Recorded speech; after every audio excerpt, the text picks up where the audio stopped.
Welcome back everyone. ये study in Estonia series की 2 part series का दूसरा पार्ट है, जिसमें हम डिस्कस करेंगे कि वीज़ा प्रोसेस कैसे आपने अप्लाई करना है, कितनी स्कॉलरशिप चाहिए, डिपेंडेंट वीज़ा कैसे लेना है, फैमिली वीज़ा कैसे लेना है। और अगर आपने पहला पार्ट नहीं देखा तो मैंने यहाँ लिंक कर दिया है, वहाँ देखिएगा। डिटेल में हर चीज़ मैंने एडमिशन प्रोसेस, स्कॉलरशिप, हर चीज़ के बारे में एक्सप्लेन किया है। इस वीडियो में हम एक्सप्लेन करूँगा मैं आपको कि वीज़ा प्रोसेस और वहाँ जाके जॉब कैसे ढूंढनी है, जॉब के कितनी आपको इनकम हो सकती है, सारी चीज़ों के बारे में। लॉन्ग टर्म रेजिडेंस मिल सकती है, परमानेंट रेजिडेंस मिल सकती है कि नहीं। और एक मज़ीद एक बात कि ऐसी वीडियोज़ बनाने में बहुत मेहनत होती है, बल्कि मैं आपको स्टडी इन एस्टोनिया के जो कम्युनिटी मैनेजर हैं इस वक्त, उनसे भी आपको लेटेस्ट इन्फॉर्मेशन दूंगा कि क्या क्या चेंजेस वीज़ा के वाले से आई हैं, ताकि आपके पास अपडेटेड इन्फॉर्मेशन हो। तो ऐसी वीडियोज़ में बहुत मेहनत होती है, तो प्लीज़ एज अ सपोर्ट करने के लिए इस चैनल को सब्सक्राइब कीजिए और वीडियो को लाइक ज़रूर कीजिए। Let's get back to the visa process. Okay, now Estonian study visa लेना आसान है या मुश्किल है, कैसे करना है, कितनी बैंक स्टेटमेंट चाहिए, सब डिस्कस करते हैं। सबसे पहले एस्टोनियन स्टडी वीज़ा की वीज़ा रेशो बहुत अच्छी है, ये क्वेश्चन तो हम निकाल दें दरमियान से। वीज़ा रेशो अच्छी है, अबव 95-96% लोगों को मिल जाता है, विच इज़ रियली गुड। उसकी रिक्वायरमेंट्स भी इतनी सख्त नहीं है। जर्मनी की तरह आपको ब्लॉग अकाउंट भी नहीं चाहिए और यूके की तरह आपको बहुत ज़्यादा अमाउंट भी नहीं दिखानी है, ठीक है। उसके अलावा लेकिन कुछ स्टेप्स हैं, वो सारे हम डिस्कस करते हैं। सबसे पहले जो सबसे इंपॉर्टेंट बिट है वो ये है कि अगर आप पाकिस्तान से हैं तो आपको वीज़ा लेने के लिए किसी और कंट्री जाना पड़ेगा। अगर आप इंडिया से हैं तो इंडिया में एम्बेसी है। अगर आप पाकिस्तान से हैं, बांग्लादेश से हैं, श्रीलंका से हैं, किसी और कंट्री से हैं, तो आपको वीज़ा लेने के लिए दूसरे कंट्रीज़ में जाना पड़ेगा। उनमें 3 ऑप्शन हैं हमारे पास। उसके हमारे पास यूएई है, अबू धाबी में, या फिर इस्तांबुल में है तुर्की में, या फिर इजिप्ट में है। अब इसमें मुझसे अक्सर ये क्वेश्चन करते हैं कि कौन से कंट्री में हमें जाना चाहिए वीज़ा लेने के लिए। तो मैं आपको उसका सिंपल सा एनालिसिस देता हूँ। मैंने इजिप्ट से किया था, उस वक्त अबू धाबी ऑप्शन नहीं थी। अगर आप अबू धाबी जाना चाहते हैं तो ये चीपर है पाकिस्तान के लिए, ईजियर टू गो देयर, ठीक है। अगर आप इजिप्ट जाना चाहते हैं तो इजिप्ट में मेरे हिसाब से वीज़ा रेशो ज़्यादा है, लेकिन इजिप्ट का वीज़ा लेना it self is a problem. Pakistan में वीज़ा लेने में इसमें 1.5 महीना भी लग सकता है, ठीक है। अगर आप स्ट्रीमलाइन और स्मूथ प्रोसेस चाहते हैं तो इस्तांबुल तुर्की, जहाँ का वीज़ा भी आसानी से मिल जाता है, ख़र्चा भी मुनासिब है। और वहाँ तो अगर मुझे इनको, और अबू धाबी मैं इसलिए रिकमेंड नहीं करता कि वहाँ वीज़ा रेशो बहुत कम हो रही है। अपेरेंटली वहाँ जो भी जा रहे हैं उनके वीज़ाज़ कई लोगों के रिजेक्ट हो रहे हैं, कई कुछ हो रहा है, और उसमें बहुत सारी चीज़ें होती हैं। इट आल्सो डिपेंड्स कि वहाँ जो ऑफिसर बैठा हुआ है, जो आपको इंटरव्यू हल्का फुल्का कर रहा है, वो क्या नोट्स लिख के आगे भेजता है, तो उस पर भी डिपेंड करता है। तो वो शायद मुझे लग रहा है कि वहाँ थोड़ा सा मसले मसाइल आ रहे हैं। इजिप्ट मेरा आजमाया हुआ है। इजिप्ट का सिर्फ प्रॉब्लम है कि पाकिस्तान से अगर आप जाना चाहते हैं तो बहुत लंबा इजिप्ट का वीज़ा लेना पेन इन दी एस वाली बात है। और दूसरी बात यह है कि इस्तांबुल जो है, वो तुर्की जो है, वहाँ पे आपका इस्तांबुल में है या अंकारा में, आई एम नॉट श्योर, लेकिन तुर्की में है। तो वो जो है तुर्की तुर्की नॉट तुर्की, तो वहाँ पे आप जो है वहाँ पे कर सकते हैं। तो मेरी टॉप में तुर्की, देन इजिप्ट, और उसके बाद दुबई। तो ये मेरी है।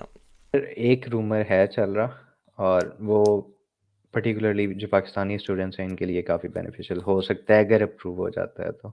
वो है वीएफएस ग्लोबल का। ठीक है, समझ गया मैं। तो अगर, क्योंकि अभी स्टूडेंट्स को जाना पड़ता है इजिप्ट, टर्की और यूएई वीज़ा अप्लाई करने के लिए, अपना डी वीज़ा अप्लाई करने के लिए। हम्म। तो अगर इस सारे प्रोसेस में कोई कहानी निकल आती है सॉलिड, तो फिर ये होगा कि पाकिस्तानी स्टूडेंट्स पाकिस्तान में बैठे-बैठे वीज़ा अप्लाई कर लेंगे, उन्हें कहीं इधर-उधर नहीं जाना पड़ेगा। दैट्स गुड, अल्लाह क्योंकि करे हो जाए, काफ़ी कोशिश भी है इसके पीछे, तरले भी हैं और हम्म, दुआएँ भी बड़ी हैं। उसके बाद कितनी स्टेटमेंट चाहिए, कितने आपने बैलेंस शो करना है, कितने दिन कितने महीनों की होनी चाहिए, अपने वालिद की यूज़ कर सकते कि नहीं। सबसे पहले कितनी स्टेटमेंट चाहिए। एस्टोनिया में एक टर्म यूज़ करते हैं, बाकी जगहों पे यूज़ करते हैं, उसको कहते हैं सबसिस्टेंस लेवल। तो जो रिक्वायरमेंट है वो कि जो लोकल सबसिस्टेंट रिक्वायरमेंट है उससे उसका डबल होना चाहिए। तो लोकल इस वक्त चल रही है 200 यूरोस पर मंथ, तो आपके अकाउंट में 400 यूरोस पर मंथ एक साल के लिए होने चाहिए, which is not a lot of amount. 4 times 12 48 5000 Euros आपके अकाउंट में होने चाहिए। लेकिन मैं ये रिकमेंड करता हूँ कि आप कम से कम 600-700 यूरोस पर मंथ के हिसाब से अपनी बैंक स्टेटमेंट बनाएं। इसको आप कन्वर्ट कर लें लोकल रेट्स में, पाकिस्तान में और आईएनआर में, लेकिन ये मिनिमम आपके अकाउंट में होनी चाहिए। और आपके साथ ये भी प्रूफ होना चाहिए कि ये कहाँ से आई है, इसका सोर्स ऑफ इनकम क्या है। अगर आप सैलरीड पर्सन हैं या आपके पास बिजनेस इनकम है तो ये कहाँ से आई। मेरी रिकमेंडेशन ये है कि अगर आप आज एडमिशन के लिए अप्लाई कर रहे हैं, इसका मतलब है आप बाहर जाने के लिए सीरियस हैं, तो आप आज से अपनी जो भी आपने बड़ा बल्क डिपॉजिट करना है, किसी दोस्त से पकड़ के करना है, किसी चाचू मामू से पकड़ के करना है, वो अभी से कर लें, ताकि जब आप पिछले 6 महीनों की स्टेटमेंट निकालेंगे तो उसमें वो बड़ा डिपॉजिट नहीं आएगा। उसमें रेगुलर आपकी आएगी, आप बता सकते हैं कि मेरी सेविंग्स हैं, मैंने पिछले 5 साल पार्ट टाइम काम किया या वट एवर, आप उसको जस्टिफाई कर सकते हैं। तो ये आपने याद रखना है। 400 यूरोज़ है मिनिमम रिक्वायरमेंट, लेकिन इससे ज़्यादा भी हो आप रख लें तो ज़्यादा बेटर है। ये प्लस फ़ी जो अपनी यूनिवर्सिटी की फ़ी देनी है वो उस पे एडिशनल होगी। उसके अलावा दूसरी बात ये है कि क्या मैं किसी और की स्टेटमेंट यूज़ कर सकता हूँ या सारे पैसे मेरे अकाउंट में होने चाहिए। आप बिल्कुल किसी और की स्टेटमेंट यूज़ कर सकते हैं, आप अपने फादर मदर सिस्टर अंकल जिसकी भी करना चाहें कर सकते हैं। मैंने अपने बिज़नेस, एक मेरे फ्रेंड हैं फैमिली फ्रेंड हैं, उनका बिज़नेस है, मैंने उनकी स्टेटमेंट यूज़ की थी। उनसे मेरा कोई रिलेशन नहीं है इन टर्म्स के, आपका ब्लड रिलेशन नहीं है, लेकिन इस एज अ मैंने शो ये कराया था कि मैं वहाँ काम कर रहा हूँ, जो कि मैं कर भी रहा था। तो वो मुझे एज अ एम्प्लॉयर मुझे स्पॉन्सर कर रहे हैं। तो वो मुझे एज अ एम्प्लॉयर मुझे उन्होंने स्पॉन्सर किया था कि ये मेरे साथ काम कर रहा है, इनको हम बाहर भेजना चाहते हैं पढ़ने के लिए। तो जो भी इसके खर्चे होंगे वो अच्छा सा लेटर हेड पे बड़ा ज़बरदस्त किस्म का साफ़ सुथरा बना के, बड़ा नीट एंड क्लीन मैंने काम किया था। कोई उसमें डोजी काम नहीं था, लेकिन उनकी स्टेटमेंट मैंने यूज़ की थी। और मज़े की बात है, उनकी स्टेटमेंट में पैसे भी ज़्यादा नहीं थे, लेकिन उनमें आ रहे थे जा रहे थे पैसे, क्योंकि बिज़नेस था ना। तो उनकी जो एंड स्टेटमेंट थी वो मैटर नहीं करती थी, इनफ्लो आउटफ्लो मैटर करता है। आपके केस में अगर आप अपनी यूज़ करते हैं तो कितनी आपकी सेविंग है वो मैटर करेगा। अगर बिज़नेस की यूज़ करें तो वो जस्टिफाई हो सकता है स्टिल। ठीक है, तो आप किसी की भी स्टेटमेंट यूज़ कर सकते हैं। हाँ, अगर आप किसी की करेंगे आपको साथ एफिडेविट लगाना पड़ेगा कि मैं फ़लाँ की यूज़ कर रहा हूँ, ये मेरा रिलेशन है। अगर आप फैमिली में कर रहे हैं, अगर आप बिज़नेस की कर रहे हैं तो लेटर हेड के ऊपर लिखा हुआ स्टाम्प डेटेड हर चीज़ होनी चाहिए। तो ये बहुत अच्छी एस्टोनिया में एक चीज़ है। अच्छा, अब आप प्रोसेस, जब आपके पास एडमिशन लेटर आ गया, अब आपने डिसाइड किया कि आपने एस्टोनिया का वीज़ा अप्लाई करना है, टर्की से या इजिप्ट से या किसी भी कंट्री से, आप उन एम्बेसी को ईमेल करते हैं या उनकी एम्बेसी की वेबसाइट पे जाते हैं, जो कि नीचे लिंक कर दूंगा। वहाँ जाकर अपनी अपॉइंटमेंट बुक करते हैं। इजिप्ट एम्बेसी में आप ईमेल करते हैं, वो आपको अपॉइंटमेंट देते हैं। टर्की में उनका ऑनलाइन सिस्टम है, वहाँ पे आके अपॉइंटमेंट बुक कर सकते हैं। अपॉइंटमेंट बुक करने के बाद आपको एक फॉर्म फिल करना है, डी वीज़े का फॉर्म होता है। Again links in the description, सारी चीज़ें मैं यहाँ टाइप नहीं कर सकता, तो लिंक मैं नीचे दे दूँगा। वो फॉर्म आप फिल करते हैं, उस फॉर्म में सारी डिटेल आप लिखते हैं, उसके बाद उसका प्रिंट आउट लेते हैं, वो अपने साथ लेके जाते हैं। एक चीज़ और याद रखिएगा कि अपने साथ अपने क्लोज फैमिली मेम्बर्स, जिनमें सिस्टर्स मदर्स वाइफ्स चिल्ड्रन, उन सब का डेटा भी होना चाहिए। पाकिस्तान में FCR निकलवा सकते हैं आप, FRC या FCR family registration certificate, FRC। और इंडिया में भी इससे इक्विवेलेंट आप निकाल सकते हैं, वो अपने साथ लेके जाइएगा क्योंकि वहाँ पे आपको ज़रूरत पड़ सकती है। तो वो प्रिंट आप लेके जाते हैं। तो अब आप क्या करते हैं, आपने अप्लाई किया, अपने अपॉइंटमेंट ले ली। आप जून में बैठे हुए हैं, इस वक्त जून है, आपको अपॉइंटमेंट मिली है अगस्त की। आप फटाफट तुर्की की या आप उसकी इजिप्ट का वीज़ा फाइल कर देंगे कि मैं इस मकसद के लिए वहाँ पे आना चाहता हूँ, ये मेरे बैंक स्टेटमेंट, ये सारा कुछ है। वो आपका वीज़ा अप्लाई करें, उसके बाद आप इंतज़ार करें। वीज़ा जैसे ही आपको उन कंट्री का आता है, आप आराम से उस डेट पे आप पहुंच जाएंगे। वहाँ जाके आप अपना पासपोर्ट जमा कराएंगे उनको, अपनी बैंक स्टेटमेंट्स दिखाएंगे, साथ लेके आए होंगे, अपना एडमिशन लेटर आप दिखाएंगे, उसके साथ साथ जो भी आपके कागजी कार्रवाई है वो पूरी करेंगे। 7 से 8 दिन लगेंगे, वीज़ा आपका पासपोर्ट के ऊपर स्टैंप हो जाएगा, डी वीज़ा, वो आप ले सकते हैं। उसके बाद चाहे तो आप वहीं से आगे फ़्लाइट कर लें, चाहे तो आप पाकिस्तान वापस आना चाहें तो कर लें। मैंने वहीं से आगे फ़्लाइट ली थी, बताया मैंने किसी को नहीं था क्योंकि मुझे नहीं पता कि मिलेगा कि नहीं। तो वो डी वीज़ा जब आपको मिल जाएगा, वहाँ जाते हैं। एस्टोनिया पहुँच गए डी वीज़े के ऊपर, आपके पास 6 महीने हैं। अब आपने TRP अप्लाई करना है। TRP temporary residence permit. Temporary residence permit के बाद आप वो अप्लाई करते हैं एस्टोनिया में जाके, किसी भी शहर में जाके आप उनकी जो एस्टोनियन है डिपार्टमेंट है, वहाँ जाके आप करते हैं अप्लाई। उसमें ज़्यादा कोई रिक्वायरमेंट्स नहीं होती, सिंपल सा प्रोसेस होता है। वो अप्लाई करेंगे, 2 महीने के अंदर आपका TRP आ जाएगा। उसके बाद आप काम करना स्टार्ट कर सकते हैं। तो इसके साथ साथ जो चीज़ आपने जहन में रखनी है वो ये कि आपके पास थोड़ा सा बजट होना चाहिए कुछ, पहले 6-7 महीनों के लिए, साल के लिए। जॉब की बात अभी करते हैं अगले सेक्शन में, लेकिन ये है वीज़ा। अब वीज़े में अगर कोई भी क्वेश्चन है किसी भी किस्म का, वो आप नीचे मेंशन कर सकते हैं, ठीक है। वो उसका मैं डिटेल में चैट में आंसर कर दूंगा। बाकी ओवरऑल वीज़े का प्रोसेस ये है कि आपको 400 यूरोज़ पर मंथ मिनिमम, उससे ज़्यादा रखेंगे तो बेटर है। मैं हमेशा रिकमेंड करता हूँ 600-700 यूरोज़ पर मंथ के हिसाब से आप रखें। तकरीबन 10-12 हज़ार यूरोज़ आपके अकाउंट में होने चाहिए। उसके अलावा फ़ी अलग से, और ये सारी चीज़ें नीटली ऑर्गेनाइज, सब चीज़ें डोजी कोई काम नहीं करना कि इसकी स्टेटमेंट पकड़ के फेक कर लें, उसकी स्टेटमेंट पकड़ के फेक कर लें। प्लीज़ ये काम आपने नहीं करना है। कुछ एडिशनल क्वेश्चंस वीज़ा के हवाले से रह गए थे जिनको एड्रेस करता चलूँ। पहली चीज़ तो PR के बारे में कि अगर परमानेंट रेजिडेंस कब तक मिल जाती है, पासपोर्ट कब तक मिल जाता है। पासपोर्ट का पहले बता दूं, आपको 8 साल के लिए वहाँ होना चाहिए। स्टडी पीरियड काउंट नहीं होता अनलेस कि आप PhD में, फिर काउंट होता है, आपको लैंग्वेज आनी चाहिए। तो अगर आप परमानेंट रेजिडेंस ढूंढना चाहते हैं तो Estonia is not recommended country. कुछ मेरे कुछ दोस्तों ने को मिली है परमानेंट रेजिडेंस, कुछ अरसे से रह रहे हैं, लेकिन it's a long process. Again अगर आप वहाँ सेटल हो जाते हैं, खैर 5 साल 6 साल जॉब करते हैं तो फिर तो इट्स अ गुड आइडिया कि आप वहीं पे हों। लेकिन अच्छा ये है कि आप ये अप्रोच से ना जाएँ कि आपने सेटल होना है, आप इस अप्रोच से जाएँ, आपने डिग्री लेनी है, जॉब करनी है, उसके बाद देखेंगे। ठीक है, वहाँ जाके फिर बहुत सारी चीज़ें आप देख सकते हैं। जब हम लोग आए थे, तब ये रूल था कि जो भी बंदा मास्टर्स की डिग्री कंप्लीट करता है, हाँ। उसे जो है ये लोग देंगे सेटल इन एस्टोनिया का वीज़ा। कि बेसिकली आपको कोई जॉब की रिक्वायरमेंट नहीं है, कुछ भी नहीं है, आप मास्टर्स कंप्लीट करें, अच्छा। सेटल इन एस्टोनिया अप्लाई करें, आप एस्टोनिया में रह सकते हैं। आपके लिए भी शायद यही रूल था। हुँ, हुँ। लेकिन अब 1 साल हो गया हमारी डिग्री को, तो ये रूल चेंज हो गया। अब सिर्फ़ ये पीएचडी वालों के लिए हो गया कि जो भी अच्छा। बंदा यहाँ से पीएचडी करता है, वो पीएचडी के बाद सेटल इन एस्टोनिया अप्लाई करे। तो हाँ। मतलब इट डज़न्ट मैटर कि उसके पास जॉब है, नहीं है, किसी कंपनी के साथ काम कर रहा है, जॉब स्विच कर रहा है, वो फ्री है इस सब से। अच्छा। He can stay in Estonia as long as वही मिनिमम इनकम पूरी है, उसके बाद अपना खर्चा पूरा कर रहा है। नहीं, हमारे उस वक़्त भी यही था कि मास्टर्स में जो है ना आप सेटल इन एस्टोनिया हो सकते हैं अगर आपके पास मिनिमम इनकम है और डज़न्ट रियली मैटर कि वो कहाँ से आ रही है, as long as you have that income तो आप सेटल हो सकते हैं। अब यानी कि मास्टर्स के लिए नहीं है ये ऑप्शन। हाँ, ये ऑप्शन हमारे आने के 1 साल बाद चेंज हो गया, तो अभी जब मेरी ए उसके 1 साल बाद फर्दर मेरी डिग्री पूरी हुई, अच्छा, तो मेरी अपॉइंटमेंट थी पुलिस बॉर्डर गार्ड के साथ। मैंने पूछा उनसे, मैंने कहा, "यार, अच्छा। ये रूल होता था और हम तो जब आए थे तब तो ऐसे था, तो होना चाहिए।" उन्होंने कहा, हाँ। "चलें भाईजान, जॉब अच्छा। है?" मैंने कहा, "है।" "तो वर्क परमिट अप्लाई करें, सेटल इन एस्टोनिया के लिए आप एलिजिबल ही नहीं हैं।" Oh wow! दैट्स न्यू मुझे नहीं पता था इन चीज़ों का। अच्छा, तो अभी आप जॉब वीज़े पे हैं 5 साल के। हाँ, मैं अभी जो है वो वर्क परमिट पे हूँ। अच्छा, मैंने भी वर्क परमिट ही था। वो मैंने अपनी गलती से लिया क्योंकि मुझे क्लैरिटी नहीं थी दोनों की वरना शायद सेटल लेता तो ज़्यादा मसले-मसाइल ना होते। अब सोनिया के चक्कर ही लगा हाँ। लेता। अब जॉब खत्म हुई तो वो भी खत्म हो गया, वीज़ा भी अब जा भी नहीं सकता। नंबर टू डिपेंडेंट्स आप कर सकते हैं कि नहीं। डिपेंडेंट्स का आजकल थोड़ा सा सीन चेंज है। पीएचडी के साथ तो आप ला सकते हैं लेकिन मास्टर्स और बैचलर्स के साथ थोड़ी मुश्किल है। तो इन्होंने वो चेंज किया है कि पार्टनर के लिए 70 यूरोज़ पर डे फिक्स है अच्छा। क्योंकि ये होना चाहिए आपकी बैंक स्टेटमेंट में। अच्छा, तो हाँ, वो वो अगर लेट्स से स्टूडेंट 2 साल के वीज़े पे है जॉब पे, वो अपने पार्टनर को लाना चाहते हैं तो 2 साल की कैलकुलेशन 70 पर डे के हिसाब से फिर होनी चाहिए इतनी अमाउंट। 70 पर डे के हिसाब से होनी चाहिए। वाह! और फिर उसमें जो दूसरी चीज़ है स्टूडेंट वाइज़ तो वही है मिनिमम सस्टेनेंस इनकम जो है वो आपने शो करनी है। वो हुँ, कुछ चीज़ें सुनने में आ रही हैं मेरे वो ये है कि मास्टर्स तक जो स्टूडेंट हैं, बैचलर्स वालों का तो फैमिली का सिस्टम मुझे लगता है कि बिल्कुल ही आउट कर रहे हैं।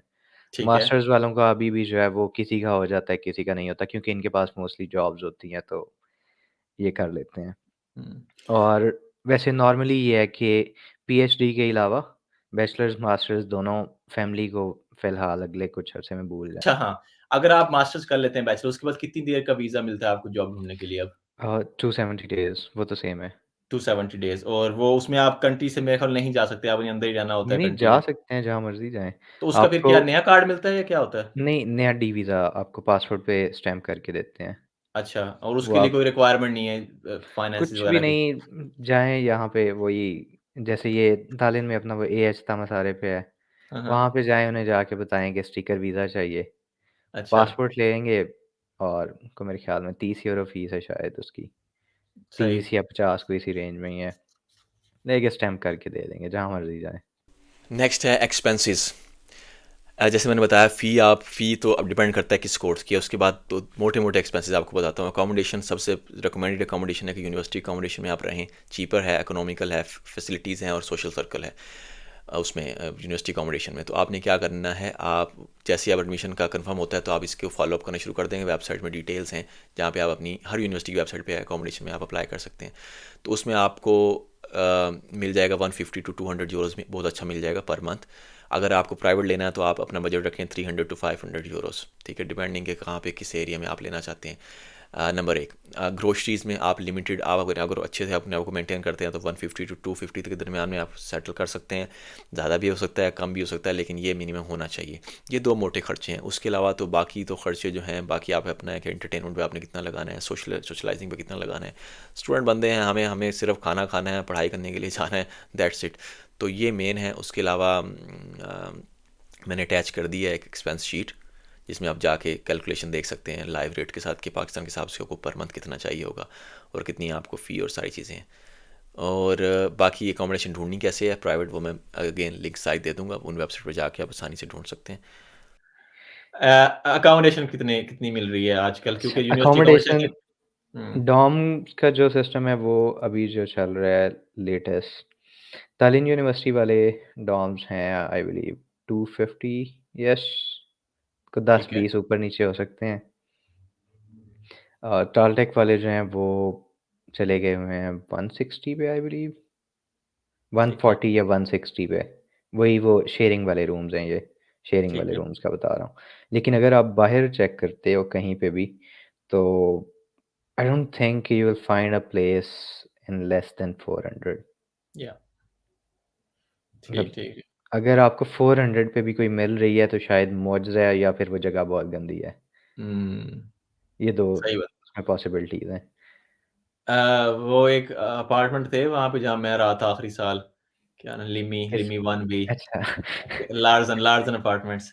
आप क्यूरियस, मैं चेक करूँगा ऑनलाइन कि उनकी प्राइस कितनी है, क्योंकि जब मैं वहाँ रह रहा था मैं एक स्टूडियो को दे रहा था 450 या 480, इन दोनों में से कोई एक था नंबर। लार्सन अभी भी जो है वो स्टूडियो के 500 प्लस चार्ज कर रहे हाँ, हैं। वो उसने इंक्रीज़ कर दिए तो उससे मुझे हाँ, वो अंदाज़ा हो जाएगा कितना इंक्रीज़ हुआ है। बिल्डिंग टू बिल्डिंग जो है वो वेरी करते हैं, लेकिन मैंने भी लास्ट ईयर चेक किए थे क्योंकि एक लड़का रह रहा था वहाँ पे, हुँ। तो 500 प्लस पे कर रहा था। Okay, next is job. क्या आप स्टडी के साथ साथ जॉब कर सकते हैं, फुल टाइम कर सकते हैं, कोई रिस्ट्रिक्शन नहीं है। सुनने में आया है रिस्ट्रिक्शन आनी थी, 3 साल से सुनते आ रहे हैं, कोई ऐसा नहीं है। फुल टाइम जॉब कर सकते हैं। Only condition is your work should not affect your study. आप फुल टाइम स्टडी जो कर रहे हैं उसमें आपको अगर फेल हो गए तो अल्लाह हाफिज़, अगर आप कर रहे हैं तो आप कर सकते हैं। जॉब ढूंढना कितना आसान है, पार्ट टाइम जॉब्स कैसी हैं। सबसे पहले जो स्टूडेंट्स करते हैं वो पाकिस्तान से अपना लाइसेंस बना के जाते हैं ताकि उसको वहाँ कन्वर्ट करा सकें और जाते साथ अपना काम शुरू कर दें। कुछ चीज़ें जो आप कर सकते हैं वो आप एज अ डिलीवरी का एक काम कर सकते हैं। डिलीवरी में यह है कि आप साइकिल पे कर लें, मोटर बाइक पे कर लें, या आप कर लें कार पे। उसमें यह है कि फूड डिलीवरी कॉमन है। फूड डिलीवरी में वोल्ट है, बोल्ट हैं, ये 2 कंपनीज़ हैं जो आप कर सकते हैं। उसके अलावा उबर आप चला सकते हैं, और बाकी टैक्सी सर्विस बोल्ट है, ये भी आप चला सकते हैं। ये मेन चीज़ें हैं। बाकी अगर आपके रेफरेंसेस हैं, जानने वाले हैं, तो आप बार्स वगैरह में काम कर सकते हैं, रेस्टोरेंट्स में काम कर सकते हैं। और लोग इस तरह डिलीवरी करके भी अच्छी खासी अर्निंग की है। मैंने भी कुछ अर्सा डिलीवरी की थी क्योंकि मुझे अपने ट्रिप के लिए पैसे भी जोड़ने थे और साथ अपनी फ़िज़िकल फ़िटनेस भी बनानी थी, तो मैं साइकिल भी डिलीवरीज करता था, तो अच्छी खासी इनकम हो जाती थी। ये हैं पार्ट टाइम जॉब्स की अपॉर्चुनिटीज़। इसके अलावा मेन कोई और पार्ट टाइम जॉब्स कम हैं। फैक्ट्रीज़ में जिस तरह यहाँ पे यूके में है कि आप किसी वेयर हाउस में काम कर लें, sorting सेंटर में काम कर लें अमेज़ोन के, ये वो बहुत लिमिटेड हैं। वहाँ पे अमेज़ोन के sorting सेंटर बहुत मुश्किल है होना, क्योंकि स्मॉल कंट्री। तो ये सारी चीज़ें मद्देनज़र रखते हुए जो आपके पास ऑप्शंस हैं वो डिलीवरीज़ की हैं या फिर आपकी रेस्टोरेंट में काम करने के, विच इज़ फ़ाइन। वहाँ पे कोई आपको लुक डाउन नहीं करता कि यार ये यहाँ पे काम कर रहा है। हर स्टूडेंट करता है, इवन एस्टोनियंस भी करते हैं। तो वो किसी उसमें ना कबाहत की बात है, ना उसमें किसी शर्म की बात है। अच्छा, जब आपको, मैं अगेन ये कहता हूँ कि 6 महीने का आपके पास होना चाहिए, 6 महीने से का आपके पास बंदोबस्त होना चाहिए, जस्ट इन केस। हो सकता है आपकी जॉब पहले दिन लग जाए, हो सकता है 2 दिन के अंदर लग जाए, लेकिन आपको 6 महीने का होना चाहिए। और दूसरी बात यह है कि टीआरपी आने के बाद आपकी जॉब लगती है यूजली। लेकिन अगर आप अप्लाई कर रहे हैं जब डी वीज़ा के लिए, तो आप उन्हें कह दीजिए कि आपको आपका पर्सनल आईडी कोड दे दें, पर्सनल आइडेंटिफिकेशन कोड दे दें। वो कोड अगर आपके पास आ जाए तो उस कोड पे आप पहले भी काम करना स्टार्ट कर सकते हैं, ठीक है। तो ये कोड आपने उनसे खुद मांगना है ताकि वो आपको रिटर्न में दे दें। अच्छा, फुल टाइम जॉब्स में ये है कि जब आप अपने 6 महीने हो गए पहला सेमेस्टर, उसके बाद स्टडीज़ फ्लेक्सिबल होती हैं, हर रोज़ क्लास नहीं होती है, तो आप आराम से कोई साथ में पार्ट टाइम या फुल टाइम जॉब कर सकते हैं। उनमें कंपनीज़ हैं, वाइज हैं, उसके अलावा भी बहुत सारी कंपनीज़ हैं। मेरे जहन में सिर्फ वाइज ये नाम आया है। तो वहाँ पे आप customer support, technical customer support, थोड़ा सा एक्सपीरियंस है। हम बोल्ट में बहुत जॉब्स आई हुई हैं, तो वहाँ आप कर सकते हैं। तो ये सारी चीज़ें जो हैं ये आपके लिए बड़ी फ़ायदेमंद हो सकती हैं कि आप आराम से, अच्छी प्रोफाइल है तो आप वहाँ पे जॉब ढूंढ सकते हैं। ओबियसली लिमिटेशन है, लैंग्वेज का भी बैरियर होता है थोड़ा सा, लेकिन इंग्लिश सारे बोलते हैं, जॉब सारी इंग्लिश में, क्योंकि एस्टोनिया अपने अंदर कन्फाइंड रह के नहीं सर्वाइव कर सकता। एस्टोनिया ने अपनी आईटी एक्सपोर्ट करनी है दुनिया को, तो वो जो कंपनीज़ हैं, जो बड़ी बड़ी इंटरनेशनल कंपनीज़ हैं, वो सारे इंग्लिश स्पीकर्स चाहिए होते हैं उनको। तो वो उसमें आप आसानी से जॉब ढूंढ सकते हैं। तो मैंने वाइस के साथ काम करना शुरू किया था 2019 में। 29 मैंने शुरू किया था कस्टमर सर्विस, उसके बाद कंप्लायंस में चला गया, उसके बाद फिर कंप्लायंस में काफ़ी आगे तक चला गया। तो ये सारी चीज़ें आपको मद्देनज़र रखनी है। जॉब आपको आसानी से मिल सकती है। अगर आप पीएचडी हैं तो आपको करने की किसी भी परेशानी की ज़रूरत नहीं है। और उसके अलावा कोई अगर आपको जॉब के वाले से क्वेश्चन है तो बताएं। उसमें बहुत सारी चीज़ें मैं नीचे लिंक कर दूंगा, कहाँ कहाँ आपको जॉब ढूंढनी है। CV.ee पे ढूंढनी है, CV कैस्कुस पे ढूंढनी है, लिंक्डइन पे ढूंढनी है, सारी डिटेल्स लिंक, हर लिंक नीचे मैंने कर दी है। सारे डॉक्यूमेंट्स वगैरह भी अटैच कर दिए। कुछ और क्वेश्चंस हैं एस्टोनिया के हवाले से, उनका भी आंसर करता जाऊँ कि एस्टोनिया एज अ कंट्री कैसा है। रिज़र्व कंट्री है, लोग बहुत रिज़र्व हैं, वो आपसे फ्रेंडली होना पसंद नहीं करते।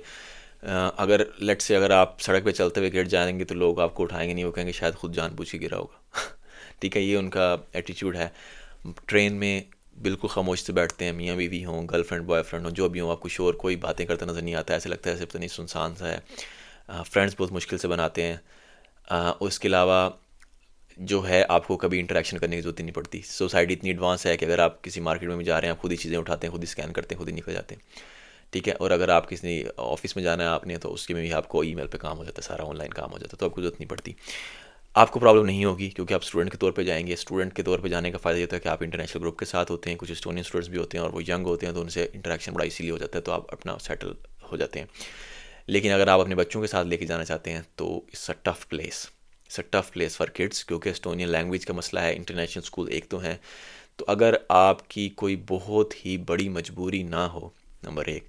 नंबर दो, आपको कोई बहुत ही शानदार जॉब ऑफ़र ना हो एस्टोनिया में, तो बच्चों को वहाँ ना लेके जाएं अपने साथ। ख़ास तौर पे वो बच्चे जो 4 साल की उम्र से 10 साल की उम्र के दौरान है, क्योंकि वो ग्रोथ का टाइम होता है बच्चों का, ठीक है। उनके लिए आप स्कूल चेंज करेंगे, लैंग्वेज चेंज करेंगे, new friends, it's a tough ask for them, ठीक है। तो लेकिन आप जा सकते हैं, अगर आप पीएचडी पे हैं तो आप स्कॉलरशिप, आप पीएचडी कर रहे हैं तो आप अपनी फैमिली को लेके जा सकते हैं। मास्टर्स में लिमिटेड है, जैसे मैंने पिछले अभी थोड़ी देर पहले बताया, जो स्टडी इन एस्टोनिया में हमारे जो वहाँ के स्टडी इन एस्टोनिया के ऑफिशियल हैं, इंफॉर्मेशन सोर्स हैं, वहाँ से आपने सुना। और उसके अलावा हलाल गोश्त, हलाल चीज़ें मिल जाती हैं, हाँ जी मिल जाती हैं, आसानी से मिल जाती हैं। मस्जिद भी एक है, स्मॉल कंट्री है, रेसिज्म है, हर जगह पे रेसिज्म होता है। आप कैसे अपने आप को कैरी करते हैं उस पर डिपेंड करता है। वैसे इतना नहीं है, क्योंकि एस्टोनियन लोग इतने शाय होते हैं कि वो आपके पास आके आप पे चिल्लाएंगे नहीं, ठीक है। तो रेसिज्म इस लिहाज से आप लिमिटेड रहेंगे, एक्सपोजर आपका कम होगा। बाकी किसी भी आप वाइट कंट्री में चले जाएँ, उनको बहुत सारे लोग ऐसे होते हैं जिनको प्रॉब्लम है कि क्यों हमारी स्किन, डिफरेंट स्किन के लोग क्यों आ रहे हैं। जैसे पाकिस्तान में बहुत सारे लोगों को है, इंडिया में भी रेसिज्म है जिसको हम रेसिज्म काउंट ही नहीं करते, ठीक है। तो ये हर जगह पे होता है। और उसके अलावा अगर आपको कोई भी क्वेश्चन है तो just drop them in the chat और मैं उसको डिटेल में आंसर करूँगा। और साथ में ये मेरी वीडियो जो भी मैंने बनाई है इधर या इधर आ रही होगी आपको, तो ये आप ज़रूर देखिए। इसमें मज़ीद मैंने एक्सप्लेन की हैं चीज़ें जो आपके लिए बड़ी हेल्पफुल होंगी। और मुझे सब्सक्राइब ज़रूर कीजिए, क्योंकि ये जो इन्फॉर्मेशन मैं आपको डिटेल में प्रोवाइड कर रहा हूँ इसमें बहुत टाइम लगता है, रिसर्च लगती है, और पूरी कोशिश होती है कि अथेंटिक इन्फॉर्मेशन आप तक हो और आपको इतनी ज़्यादा खजल ख्वारी ना हो खुद से सर्च करने में। तो प्लीज़ सब्सक्राइब ज़रूर कीजिए, लाइक कमेंट भी ज़रूर कीजिए। Thank you very much.